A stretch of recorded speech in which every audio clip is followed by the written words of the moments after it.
मी जान्हवी। आज सकाळी 8 वाजताच मी खंडाळ्याहून रत्नागिरीला जायला निघाले।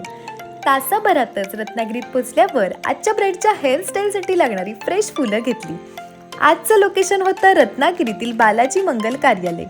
गेल्या गेल्या मी मेकअप वॅनिटी सेट करून सगळं सामान सॅनिटाईज केलं। आज इकडे मंगल परिणय होता। मंगल परिणय म्हणजे बौद्ध धर्मातील लग्न सोहळा। जवळपास 1 तासानंतर ब्राईड आली।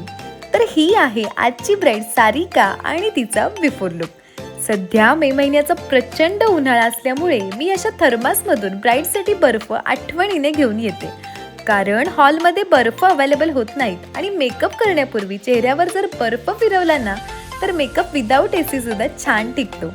आणि त्यात आमच्याकडे रत्नागिरीत ह्युमिडिटी खूप असल्यामुळे मेकअप टिकवणं म्हणजे एक टास्कच असतो बरं का। यानंतर मी सारिकाला पटापट छान तयार केलं। तर हा आहे सारिकाचा मंगल परिणयासाठी केलेला फर्स्ट लुक। काही वेळातच दारक आणि दारिकेला म्हणजेच नवरा आणि नवरीला स्टेजवर बोलवण्यात आलं। मी पहिल्यांदाच मंगल परिणयाचा सोहळा अटेंड करत होते, त्यामुळे मी खूप एक्सायटेड होते।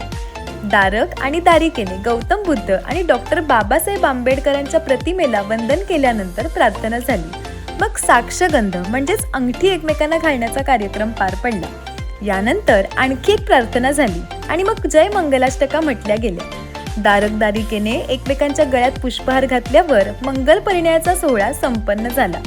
सर्वांनी त्यांच्यावर फुलांच्या पाकळ्यांचा वर्षाव केला। काही वेळातच सारिका रिसेप्शन लुकसाठी आली। जेमतेम 20 मिनिटातच तिचा मेकअप, हेअरस्टाईल, ड्रेपिंग असं सगळं चेंज केलं। तर हा आहे सारिकाचा रिसेप्शन लुक।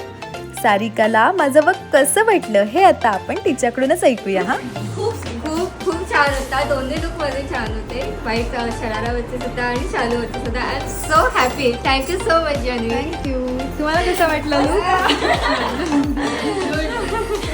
यानंतर इकडे रिसेप्शनला सुरुवात झाली आणि आम्ही आमचं काम पूर्ण करून घरी जायला निघालो। तासाभरातच मी खंडाळ्याला घरी पोचले।